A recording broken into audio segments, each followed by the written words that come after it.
નમસ્કાર દોસ્તો, સુપરફાસ્ટ તાજા સમાચારમાં તમારું સ્વાગત છે। દેશ, દુનિયા અને ગુજરાતના તાજા, મોટા અને સૌથી મહત્વપૂર્ણ સમાચાર જાણીએ તે પહેલા તમે ચેનલમાં નવા હોય તો ચેનલને જરૂરથી સબસ્ક્રાઇબ કરીને વિડીયોને લાઇક કરી દેજો।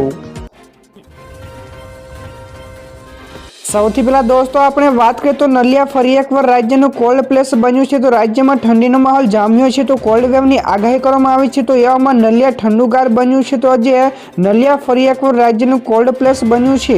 તો નલિયામાં લઘુત્તમ તાપમાન 7.2 ડિગ્રી નોંધાયું છે। તો રાજકોટ અને અમરેલી જિલ્લામાં પણ તાપમાનનો પારો 10 ડિગ્રીને નીચે જતા લોકો ઠૂંઠવાયા હતા। તો ઉત્તર અને મધ્ય ગુજરાતના વિસ્તારોમાં પણ છેલ્લા 24 કલાક દરમિયાન લઘુત્તમ તાપમાનમાં વધારો નોંધાયો છે। તો દોસ્તો બીજા સૌથી મોટા સમાચાર સામે આવ્યા છે। ગુજરાત સરકારનો મોટો નિર્ણય। તો ઉદ્યોગોના હિતમાં ગુજરાત સરકારે મોટો નિર્ણય લીધો છે। તો જીઆઈડીસીને જમીન ફાળવણી કરવાની નીતિમાં સુધારો કર્યો છે। તો ગાંધીનગરમાં મળેલી કેબિનેટની બેઠકમાં ઉદ્યોગો માટે મોટો નિર્ણય લેવામાં આવ્યો છે। ત્યારે નોંધનીય છે કે જીઆઈડીસીને ઉદ્યોગ અને ખાણ વિભાગે વર્ગીકરણ કરેલી 3 કેટેગરીમાં જમીનની ફાળવણી કરવામાં આવશે। ત્યાર પછી દોસ્તો આગળ વધુ એક સૌથી મોટા સમાચાર મળ્યા છે। ભારતનો વિકાસ દર નાણાકીય વર્ષ 2025-26માં આટલો હશે। જ્યાં દોસ્તો ભારતીય અર્થતંત્ર 2025-26માં 6.6% દરે વૃદ્ધિ પામશે। તો ઇન્ડિયા રેટિંગ એન્ડ રિસર્ચ દ્વારા ગઈકાલે તાજેતરના અંદાજ લગાડવામાં આવ્યો છે। તો ત્યારે ચાલુ નાણાકીય વર્ષ માટે આ અનુમાન 6.4% છે। તો રેટિંગ એજન્સીનું માનવું છે કે નાણાકીય વર્ષ 2025-26માં પણ રોકાણ ભારતીય અર્થતંત્ર માટે મુખ્ય વૃદ્ધિનું ચાલક બની રહેશે। તો દોસ્તો ફટાફટ આગળના બીજા સમાચારની વાત કરવામાં તો ઓનલાઈન ફૂડ ઓર્ડર કરવું થશે સસ્તું। તો જીએસટી કાઉન્સિલની બેઠક 21મી ડિસેમ્બરે જેસલમેરમાં યોજાવા જઈ રહી છે। તો સૂત્રોના જણાવ્યા અનુસાર જો જીએસટી કાઉન્સિલની બેઠકમાં ફિટમેન્ટ કમિટી દ્વારા આપવામાં આવેલી ભલામણોને સ્વીકારવામાં આવે છે તો તમારા ફૂડ ડિલિવરી ઉપરના ચાર્જમાં મોટો ઘટાડો થઈ શકે છે। તો હાલમાં ગ્રાહકોને ઈ કોમર્સમાં પ્લેટફોર્મ દ્વારા ફૂડ ડિલિવરી ઉપર 18% જીએસટી ચૂકવવા પડે છે, જે ઘટાડીને 5% કરી શકાય છે, જેથી હવેથી ઓનલાઈન ફૂડ ઓર્ડર કરવું પણ સસ્તું થઈ જશે। તો દોસ્તો બીજા સૌથી અગત્યના સમાચાર સામે આવ્યા છે। વિપક્ષના નેતા મલ્લિકાર્જુન ખડગેએ કહ્યું કે અમિત શાહ રાજીનામું આપે। જી હા દોસ્તો, રાજ્યસભામાં વિપક્ષના નેતા મલ્લિકાર્જુન ખડગેએ કહ્યું કે અમિત શાહે બાબા સાહેબ આંબેડકર અને બંધારણનું અપમાન કર્યું છે। તો મનુસ્મૃતિ અને આરએસએસ તેમની વિચારધારા સ્પષ્ટ કરે છે કે તેઓ બાબા સાહેબ આંબેડકરના બંધારણનું સન્માન કરવા નથી માંગતા। તો અમે તેની નિંદા કરીએ છીએ અને તેમના રાજીનામાની પણ માંગ કરીએ છીએ। તો તેણે દેશની જનતાની માફી માંગવી જોઈએ અને તેમને તેમના પદ પરથી પણ રાજીનામું આપવું જોઈએ તેવું પણ જણાવ્યું હતું। તો દોસ્તો ત્યાર પછી આગળ વધુ એક સૌથી અગત્યના સમાચાર મળ્યા છે। ભૂપેન્દ્ર પટેલની અધ્યક્ષતામાં કેબિનેટની બેઠક મળી। તો મુખ્યમંત્રીની અધ્યક્ષતામાં ગઈકાલે કેબિનેટની બેઠક મળી હતી। તો બેઠકમાં પ્રધાનમંત્રી જન આરોગ્ય યોજનામાં આરોગ્ય વિભાગ એસઓપી અને અંતિમ મંજૂરી આપશે। તો કેન્સર, નિયોનેટલ અને જોઈન્ટ રિપ્લેસમેન્ટને લગતી એસઓપી જાહેર થશે। તો બોગસ આયુષ્યમાન કાર્ડ કૌભાંડ અંગે પણ બેઠકમાં ચર્ચાઓ થઈ હતી। તો મગફળીના ટેકાના ખરીદી અંગે પણ સમીક્ષા કરાઈ હતી। તો મગફળીની ધીમી ખરીદીને લગતી પણ ફરિયાદો મળી આવી હતી।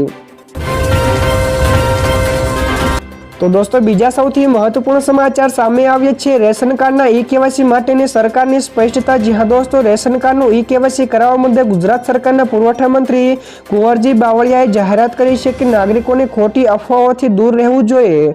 તો ઈ કેવાયસી કરવાનું બાકી હશે તો પણ રેશન કાર્ડ ધારકોને તેઓનું અનાજ આપવામાં આવશે। તો વધુમાં તેમણે કહ્યું કે પરંતુ રેશન કાર્ડ ધારકો વહેલી તકે પોતાનું ઈ કેવાયસીની પ્રક્રિયા પૂર્ણ કરાવી દેવી જોઈએ। તો આ પ્રક્રિયા પૂર્ણ કરવી ઘણી બધી જરૂરી છે, જેથી જે લોકો બાકી રહી ગયા હોય તેઓ વહેલી તકે કરાવી લે। ત્યાર પછી દોસ્તો આગળ વધુ એક સૌથી મહત્વપૂર્ણ સમાચાર મળ્યા છે। અમિત શાહનો કોંગ્રેસ ઉપર આકરા પ્રહારો। તો રાજ્યસભામાં પોતાના સંબોધનમાં ગૃહમંત્રી અમિત શાહ વિવિધ મુદ્દાઓ પર બોલ્યા હતા અને જેમાં તેમણે કહ્યું હતું કે તેઓ કોંગ્રેસ પક્ષને તો એક જ પરિવારની જાગીર માનતા હતા, પણ તેઓ બંધારણને પણ એક જ પરિવારની સંપત્તિ માનવા ચાલ્યા હતા। તો લોકસભા, હરિયાણા અને મહારાષ્ટ્રમાં જવાબ પણ મળ્યો તો કારણ શોધે છે કે તેઓ નકલી બંધારણ સાથે ફરતા હતા। તો કોંગ્રેસે પોતાના હેતુ માટે બંધારણમાં પણ સુધારો કર્યો હતો। ત્યારબાદ દોસ્તો આ સિવાયના બીજા સમાચારની આગળ ઝડપથી વાત કરવામાં આવે તો અંબુજા સિમેન્ટ્સ અને સાંધી ઇન્ડસ્ટ્રીઝનું મર્જર થયું. જ્યાં દોસ્તો અંબુજા સિમેન્ટે સાંધી ઇન્ડસ્ટ્રી સાથેના મર્જર માટે શેર સ્વેપ રેશિયોની જાહેરાત કરી છે. તો મોટી વાત એ છે કે આ પગલું એવા સમયે આવ્યું છે જ્યારે અંબુજા સિમેન્ટે ગયા વર્ષે ડિસેમ્બરમાં 5,185 કરોડ રૂપિયાના એન્ટરપ્રાઇઝ મૂલ્યમાં સાંધી ઇન્ડસ્ટ્રીઝનું અધિગ્રહણ પૂર્ણ કર્યું હતું. તો એક્ઝિબિશન પછી અંબુજા સિમેન્ટે સાંધી ઇન્ડસ્ટ્રીઝમાં 54.51% કંટ્રોલિંગ હિસ્સો પણ હસ્તગત કર્યો હતો. તો દોસ્તો ત્યારબાદના બીજા સમાચારની આગળ વાત કરવામાં આવે તો આ વિદ્યાર્થીઓ માટે એસટી એક્સ્ટ્રા બસો દોડાવવામાં આવશે. જ્યાં દોસ્તો 22 ડિસેમ્બરે રાજ્ય વેરા નિરીક્ષક વર્ગ 3ની પ્રિલિયમ પરીક્ષા યોજવાની છે. તો આના ઉમેદવારો માટે ગુજરાત એસટી બસે એક્સ્ટ્રા બસોની સુવિધા કરી છે. તો જીપીએસસીના ચેરમેન હસમુખ પટેલે જણાવ્યું હતું કે રાજ્ય વેરા નિરીક્ષકની પરીક્ષામાં પહેલીવાર બાયોમેટ્રિક ફિંગરપ્રિન્ટ લેવાશે. તો આ ઉપરાંત ઉમેદવારોને પરીક્ષામાં પહોંચવા એસટી બસની વ્યવસ્થા પણ કરાઈ છે. તેમજ તમામ જિલ્લાઓમાં કુલ 754 જેટલા પેટા કેન્દ્ર પણ પરીક્ષા યોજાશે. તો દોસ્તો બીજા સૌથી મોટા સમાચાર સામે આવ્યા છે. ડાયરેક્ટ ટેક્સ કલેક્શનમાં જબરજસ્ત વધારો. જ્યાં દોસ્તો ભારતના ડાયરેક્ટ ટેક્સ કલેક્શનમાં જબરજસ્ત વધારો નોંધાયો છે. તો નાણાકીય વર્ષ 2024-25 ને 17 ડિસેમ્બર સુધી દેશનું ડાયરેક્ટ ટેક્સ કલેક્શન 100.45% વધીને ₹15.82 લાખ કરોડથી વધી ગયું છે. તો અગાઉના નાણાકીય વર્ષના સમાન સમયગાળામાં પ્રત્યક્ષ કર કલેક્શન ₹13.49 લાખ કરોડનું હતું. તો કેન્દ્ર સરકારે 17 ડિસેમ્બર 2024 સુધી ₹3.38 લાખ કરોડનું ડાયરેક્ટ ટેક્સ રિફંડ જારી કર્યું છે. ત્યાર પછી દોસ્તો આગળ વધુ એક સૌથી મોટા સમાચાર સામે આવ્યા છે. રાજકોટમાં જીએસટીના દરોડા. તો 6 સ્થળોએ તપાસ શરૂ. તો રાજકોટમાં રમકડાની પેઢી ઉપર જીએસટીના દરોડા પડ્યા છે. તો યાજ્ઞિક રોડ ઉપર આવેલા સિમંદર ટોયસ ઉપર જીએસટી વિભાગે દરોડા પાડ્યા છે. તેમના શોરૂમ ગોડાઉનમાં મળીને કુલ 6 જેટલા સ્થળોએ તપાસ ચાલી રહી છે. તો રમકડાના વેપારી દ્વારા મોટી કરચોરી કરવામાં આવતી હોવાની બાતમીના આધારે આ કાર્યવાહી થઈ હોવાનું સામે આવ્યું છે. તો મોડી રાત સુધી કાર્યવાહી બાદ દુકાન એક દિવસ માટે સીલ કરવામાં આવી હતી. તો દોસ્તો બીજા સૌથી અગત્યના સમાચાર સામે આવ્યા છે. કેન્સરની રસી બની ગઈ છે. જ્યાં દોસ્તો રશિયાના સ્વાસ્થ્ય મંત્રાલયે દાવો કર્યો છે કે તેમણે કેન્સરની રસી વિકસાવી છે જે તેમના નાગરિકોને મફત આપવામાં આવશે. તો વેક્સિન શોટ 2025ની શરૂઆતમાં લોન્ચ કરવામાં આવશે. તો આ રસી કેન્સરના દર્દીઓની સારવાર માટે હશે. તો તેનો ઉપયોગ કેન્સરની ગાંઠની રચનાને રોકવા માટે નહીં થાય. જોકે હજુ સુધી તે સ્પષ્ટ થયું નથી કે આ રસી કયા પ્રકારના કેન્સરની સારવાર કરશે. જો ખરેખર આવું હશે તો મેડિકલ સાયન્સ અને દુનિયા માટે આ મોટી ઉપલબ્ધિ ગણાશે. ત્યાર પછી દોસ્તો આગળ વધુ એક સૌથી અગત્યના સમાચાર મળ્યા છે. ડોનાલ્ડ ટ્રમ્પની ભારતની ધમકી. જ્યાં દોસ્તો અમેરિકી રાષ્ટ્રપતિ ડોનાલ્ડ ટ્રમ્પે ભારત ઉપર રેસિપ્રોકલ એટલે કે પારસ્પરિક ટેક્સ નાખવાની ધમકી આપી છે. એટલે કે ભારત અમેરિકન ઉત્પાદનો ઉપર જેટલો ટેક્સ લગાવશે તો અમેરિકા પણ ભારતીય વસ્તુ પર તેટલો જ ટેક્સ લગાવશે. તો તેમણે કેટલાક અમેરિકન ઉત્પાદનોની આયાત ઉપર ભારત દ્વારા લગાવવામાં આવેલા ઊંચા ટેક્સના જવાબમાં આ વાત કરી છે. તો આ પહેલા પણ ટ્રમ્પ આ પ્રકારની વાત કહી ચૂક્યા છે.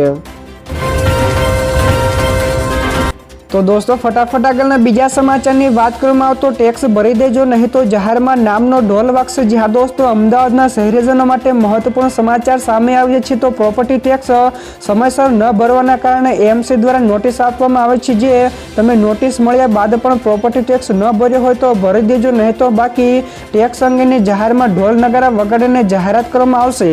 તો જાહેરમાં તમારા નામનો ઢોલ વાગશે. તો પૂર્વ વિસ્તારમાં 5 સોસાયટીઓમાં ટેક્સ બાકી હોવા અંગે ઢોલ પણ વગાડવાની જાહેરાત કરાશે.